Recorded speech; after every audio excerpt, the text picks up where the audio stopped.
This is a production of WTVI PBS Charlotte. Just ahead on Carolina Impact, we have nearly 1,000 foreign companies representing 40 countries in the Charlotte region. We'll explore why international firms want to be here. Plus, we meet a local man who turned a dorm room venture into a $1 million business. And did you know you can still get fresh milk delivered to your door? We'll take you to York County for all the details. Please don't go anywhere. Carolina Impact starts right now. WTVI PBS Charlotte presents Carolina Impact, covering the issues, people, and places that impact you. This is Carolina Impact. Funding for Carolina Impact is provided by the members of WTVI PBS Charlotte and by the Philip L. Van Every Foundation is pleased to support our region's arts organizations and artists with profiles and feature stories on Carolina Impact.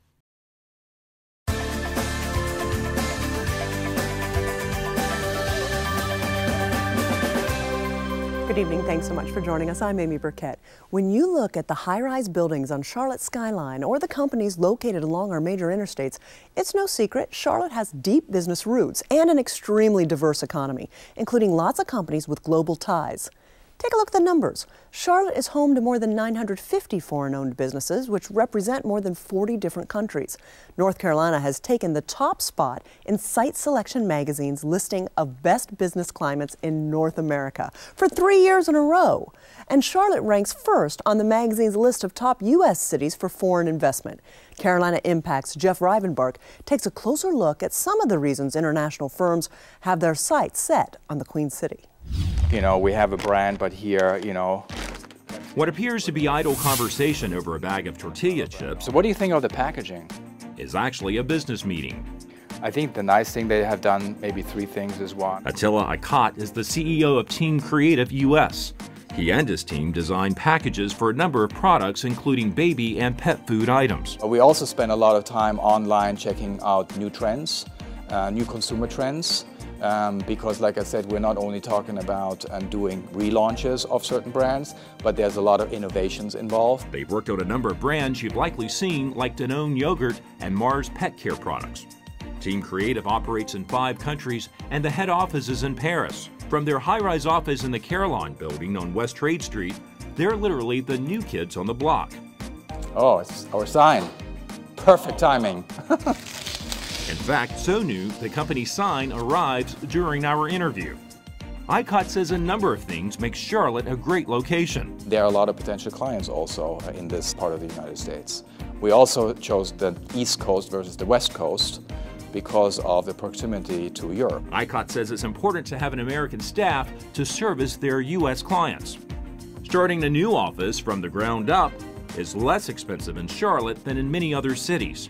It's relatively lower in cost than up north in the Chicago and the New York area. One of the biggest assets Charlotte has to offer, a large airport with daily international flights. We have direct flights at least once every day from Charlotte to Paris, but also going down to Brazil, for example, Sao Paulo, where our other office is. And with more than 700 flights leaving Charlotte daily, that makes it easier for the company's U.S. clients to fly in and out quickly.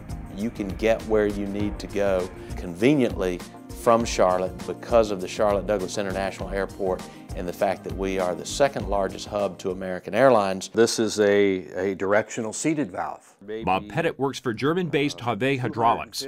Pettit says air connections between Charlotte and Munich are extremely important to keeping goods moving. All of our freight comes in on the Lufthansa flight twice a week. So we've been able to keep our freight costs down, and we basically bring in all of our product air freight so that we're not losing 3 to 4 weeks on the ocean. International companies like Charlotte because of the city's skilled workforce. We also chose Charlotte because of the talent pool.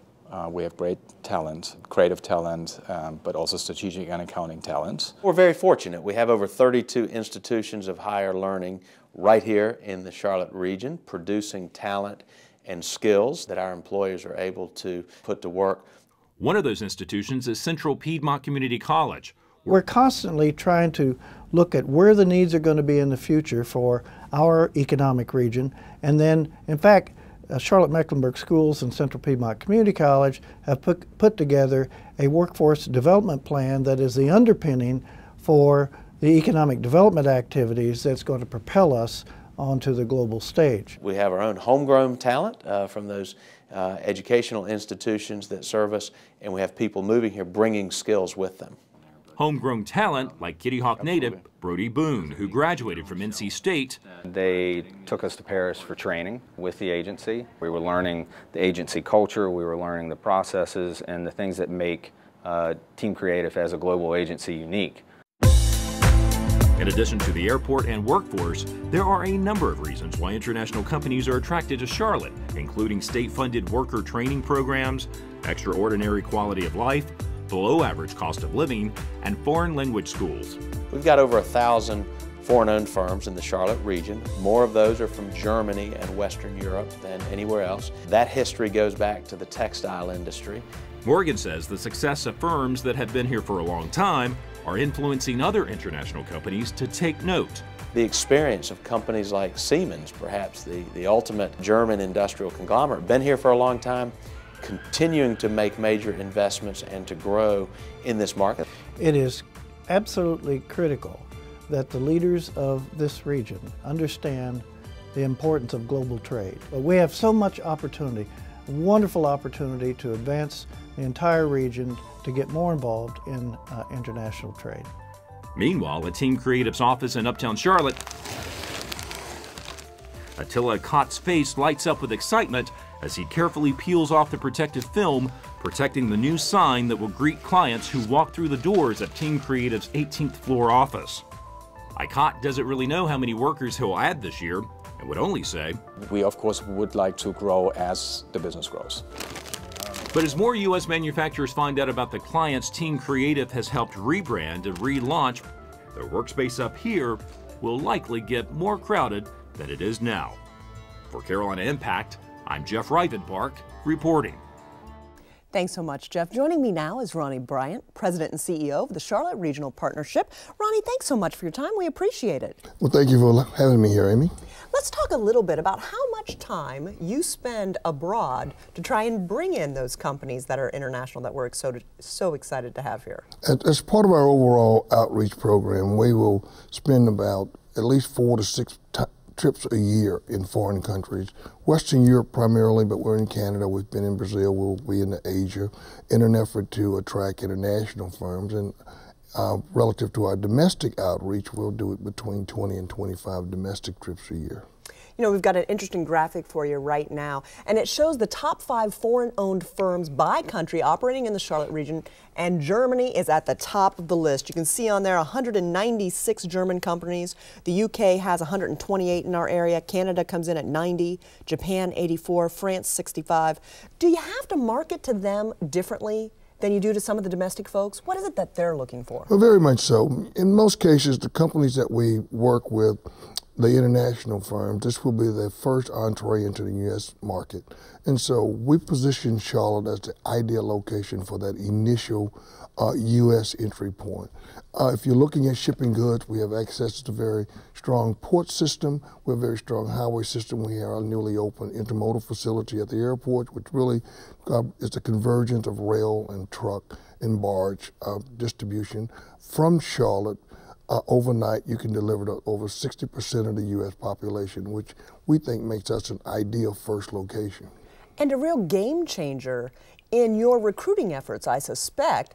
We saw in Jeff's story that the airport plays a huge role in bringing international companies as well as domestic companies. Very much so. But there are some challenges that we have to watch out for on the horizon that could cause some stumbling blocks. Well, the Charlotte's Douglas International has been the true recipient of a significant investment from U.S. Airways / American Airlines as it relates to continuing to add flights, which has made us the 6th busiest airport in the U.S. We have more flights per capita than any airport in the world. So we are a relatively medium-sized market with a big city airport. And the result of that is that we've been able to be very attractive to headquarters locations and other companies that are here primarily because of the access. 151 domestic markets we have direct traffic to, 24 international markets. So you're talking about the #1 economic generator for not only the Charlotte region, but the state of North Carolina. That's huge for us. And we want to be very careful that we continue to protect that asset and that we do everything possible to ensure that we are a competitive market for American Airlines now that we're the second largest hub. And there's a lot of talk, though, and concern about the gas tax. Well, the jet fuel tax exemption is a concern. It's a serious concern for American Airlines. It can result in an increased bill of about $17 million. The Charlotte Regional Partnership recently passed a resolution asking our General Assembly members to make the jet fuel totally exempt from taxation and not put that extra burden on American Airlines. American Airlines has been, and U.S. Airways over the years have been very good for this market, and we want to continue to keep them here.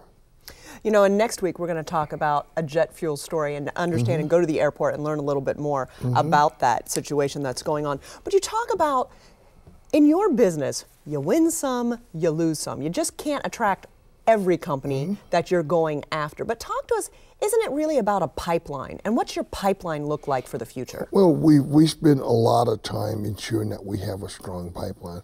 As a region, we are very competitive, and we can compete against other markets, but we have to be on the list, if you will.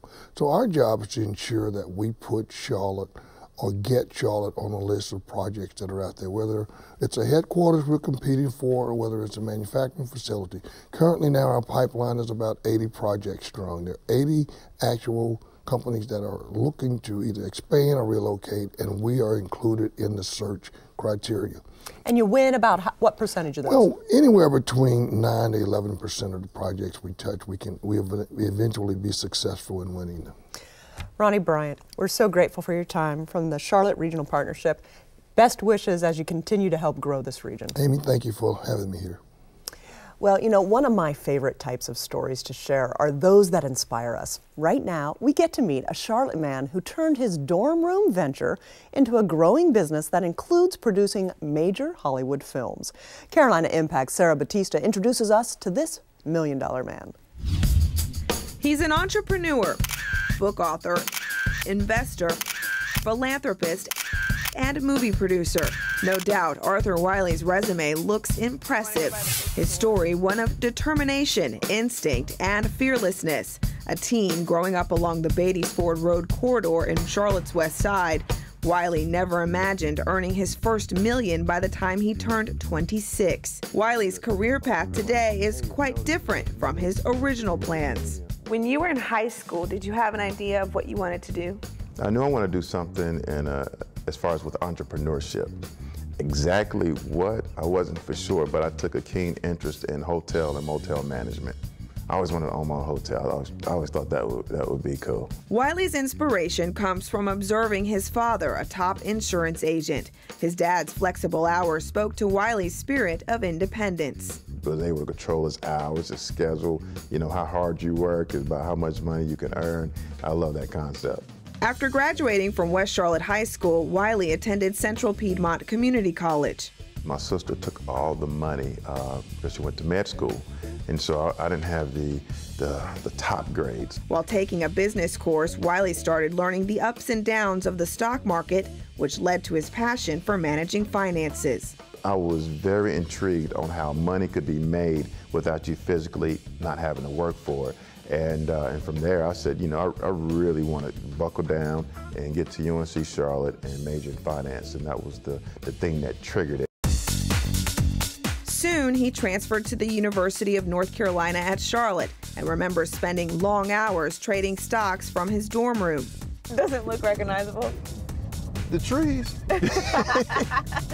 While his old dorm room is no longer around, Wiley's memories remain. This is where Martin Village used to be at, and there were wood pond stuff, and my parking spot will be right about here. And I would park right here, and then I could go into the areas. Wiley says he was hooked on the stock market.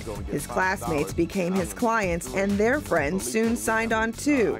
As word spread, his clients' bank accounts started growing. I had probably like 5 jobs while I was still here at UNC Charlotte Took all that money, started investing into the market, and this was towards the later 90s, where just you could almost throw a dart at the stocks and it would go up. And so I was really day trading with the monies that I had at that time. So I would go from, God, within a given day, making anywhere between $500 to $11,000 a day. And in your dorm room? Yeah, in the dorm room. I lost a lot of money too, so don't just focus on the money aspect of. Like the stock market, Wiley's early career had its own shares of losses and gains, but he's bounced back from past business failures, and today Wiley is financially on track. None of this was here when you graduated. Oh no, we didn't have a football team. It's impossible. While creating long-term wealth is important to Wiley, he says the greatest return is giving back. I got to make sure I look good when I go these places. I got to represent my college and school. Can't do it without the education. He gets excited when he talks about the Arthur Wiley Foundation, which awards scholarships to other college students dreaming of a shot at entrepreneurship. His story even attracts the support of past presidents. I really want to be able to give, to that next level of leaders, entrepreneurs, and give them that opportunity and see what they can do with it, and give that next guy in the dorm room that opportunity, that little extra nudge, give them a little extra money for school, make sure that they have internships and mentorships that are out there. Wiley splits his time between Charlotte and Los Angeles. He's written a book entitled Only the Crazy and Fearless Win Big, which features successful entrepreneurs like himself. And he's producing several major Hollywood films slated for production later this year. This is all for someone who grew up in West Charlotte thinking they may manage hotels and motels. We're still going to do the hotel, though. So a lot has happened over the years. What would you say has helped you to become successful? So many things. God, education, God, parents, awesome, amazing. Couldn't do it without them. I mean, just some really cool parents. Being able to stay humble. I think when you're humble, you let people know what you don't know, and that you are really willing to get better and improve yourself. I think they're willing to help you out a lot. While passion and hard work took Arthur Wiley from dorm room to boardroom, he offers this advice for anyone aspiring to chase their dreams. Work hard, pray hard, play hard, and most of all, have fun. You gotta have fun. And part of the fun for him is reaping the benefit of his hard work and perseverance. For Carolina Impact, I'm Sarah Batista reporting. Thanks, Sarah. A testament that anything is possible. Well, you can find more details about Arthur Wiley on our website at pbscharlotte.org. Our next story features another business venture with a throwback to the past. Did you ever have milk delivered to your home? I'm a little too young for that one, but perhaps you remember those days when the milkman would leave fresh milk on your doorstep. Carolina Impact's Danielle Kozer shows us that it's still happening for some folks even today. You can listen to the sound. Gisela Clark has a small collection of cowbells, but they represent a big part of her life. This collection comes from Clark's adventures overseas. Before she moved to this suburban South Carolina neighborhood, she spent time working in Switzerland. I used to pick up my fresh dairy, and it always just reminded me of my childhood. My grandparents had a farm where they raised cattle, and they had milk.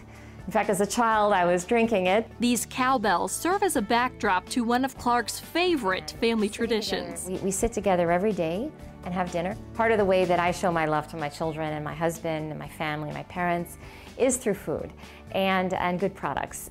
Good products like this. Fresh milk for my children is important to me. And it's delivered just as it was in the good old days. Glass bottles delivered to your door. Enter the modern day milkman. The thing that really excited people was the glass bottles. Leading the herd, Jim Price. I didn't ever think I'd be in the home milk delivery business. But it's a business he knows well. Well, we actually did some delivery when I was a small boy. But the rise of grocery stores led to the fall of home milk delivery. Price says deliveries in the Charlotte area stopped in the early 1960s. but the demand didn't. I said, why can't we get milk like we used to? And it's that one simple question that launched Lakeview Farms 11 years ago. The company is based in Fort Mill, South Carolina, but don't expect to see cows if you stop by. The milk is produced and processed at a farm outside Roanoke, Virginia. It's called Homestead Creamery. Once the milk makes its way here, it's loaded onto a truck and ready to be delivered. When the driver gets there, he knows exactly what that person wants that morning. It's a simple process. The driver collects the empty bottles, fills the order, then he's off to the next stop. So how does the milk get from here to here without spoiling? This does the trick. It's an insulated cooler box. People walk up on a porch for a dinner party or a visit and see a Lakeview Farms box on the porch and they say, well, what is that? I love to tell the story that my milk is delivered in glass bottles to my house in this day and age. Clark is one of Lakeview Farms' nearly 1,000 customers. And these pens represent 10 or 15 customers apiece. Customers that are spread out across the Carolinas. Drivers deliver milk as far north as Charlotte's Plaza Midwood neighborhood. People are excited about it. Found out as we opened Lakeview Farms that it wasn't nostalgic, it was an issue about the quality of the product. The reason we went with Lakeview is they don't have hormones added to the milk. Michael McGinnis lives right around the corner from Clark. We will get 3 half gallons on Monday, and we'll get 3 half gallons on Thursday. This father of 4 also happens to be Lakeview Farms' longest customer. We went with Lakeview because they deliver, and with that amount of milk, it's hard to keep on hand, so you'd be running to the store all the time. While convenience is key for the bulk of Price's clients, Our demographics are about 33 years old with 2.3 children. It's the health benefits they really drink up. The milk distributed by Lakeview Farms is free of hormones and antibiotics. It's going to be richer, fuller milk flavor, basically. It's just fresh. It's, there's no other way to describe it. A fresh taste that reminds Clark of simpler times. I'm a big believer in taking a step back to my roots and slowing down and having good food for my family, nourishing food for my family. And Clark makes it a point to start each day slow, frothing fresh milk for her morning cup of coffee. For this working mom, milk delivered right to her front doorstep is a treat. With every pour, she's providing healthy food for her family and giving her own kids a taste of her childhood. For Carolina Impact, I'm Danielle Koser reporting. Thanks so much, Danielle. Well, if you'd like more details on Homestead Creamery, you guessed it, you can find them on our website. Finally tonight, when you were a kid, had you ever experienced a symphony? Growing up in a small rural town in Ohio, I never did. But young people today are much luckier than I was. Orchestra on Campus is a partnership between the Charlotte Symphony and many colleges and universities in our area. The program draws students that quite likely have never had the joy of hearing all those fabulous musicians coming together to fill the air and their souls with magnificent music. Senior producer Rick Fitz introduces us to the Orchestra on Campus at Central Piedmont Community College.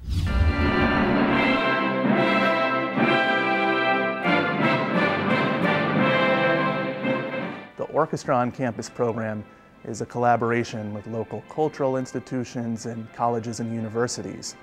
The last few years, we've been collaborating here at CPCC with a variety of different departments, art departments, the visual media department. Part of the CSO's educational mission is that we believe music plays a vital role in lifelong learning. At the campus, the competition for the graphic design poster is an opportunity for the graphic design students to take that project and work with it to develop a artistic design that helps promote the concert and also conveys different aspects of the music that will be performed that evening. I think it's a great project for them because it's real, and at the same time they get to experience it in a classroom setting.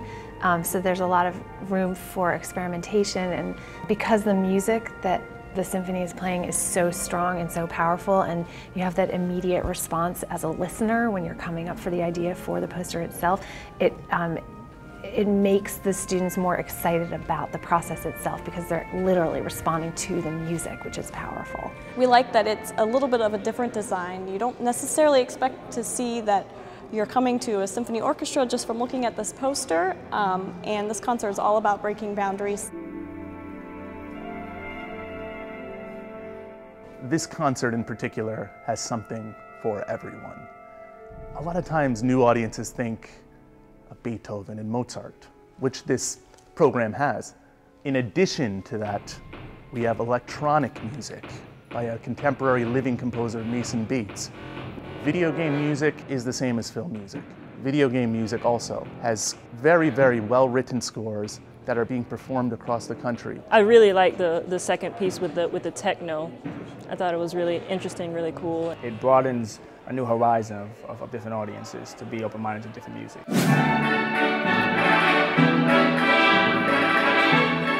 We have a famous mariachi selection that's going to feature a student from CPCC, tenor Juan Cajero.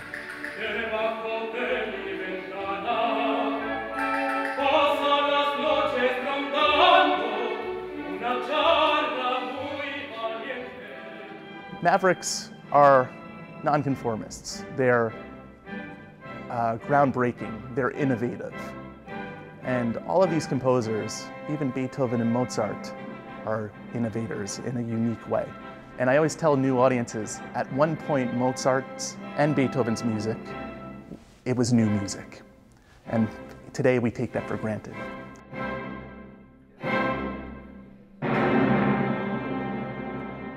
Thanks so much, Rick. I am a huge fan of the Symphonies Pop series. Well, before we go, I want to remind you about our second annual PBS Charlotte Community Give Back Contest. This is a way for small area nonprofits who have a budget of less than $1 million to get exposure on your PBS station. It's as easy as 1, 2, 3. First, head to our website, pbscharlotte.org/communitygiveback. Click on the link and write just 3 paragraphs. First, describe your nonprofit story and mission. Second, tell us how many people your organization serves and what your budget is. Finally, share with us how $10,000 in free television exposure on PBS Charlotte would advance your cause. Email your submission to communitygiveback@wtvi.org. The deadline is just 2 weeks away, Monday, February 16th at noon, so please, we'd love to hear from you. We'll spotlight the 3 finalists here on Carolina Impact in the spring, and you'll pick the winner by voting on our website. Last year we had 70 nonprofits enter, and we hope to read even more great applications this year. Good luck. Well, be sure to friend us on Facebook at WTVI Charlotte for a chance to win monthly prizes. This month we're giving away a pair of tickets to the Great Smoky Mountain Railroad. Don't forget, you can also friend me at Amy Burkett. And remember, we always want to hear your story ideas, so please email them to us at carolinaimpact@wtvi.org. From all of us here at your public television station, thanks so much for joining us. And we hope to see you back here again next time on Carolina Impact. Good night, my friends.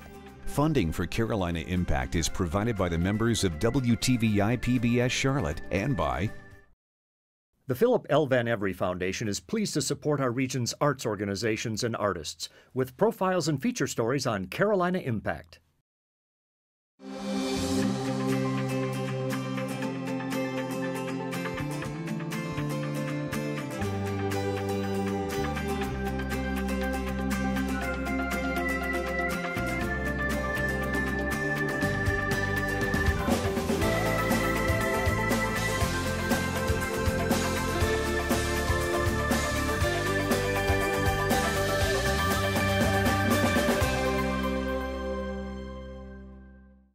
a production of WTVI PBS Charlotte.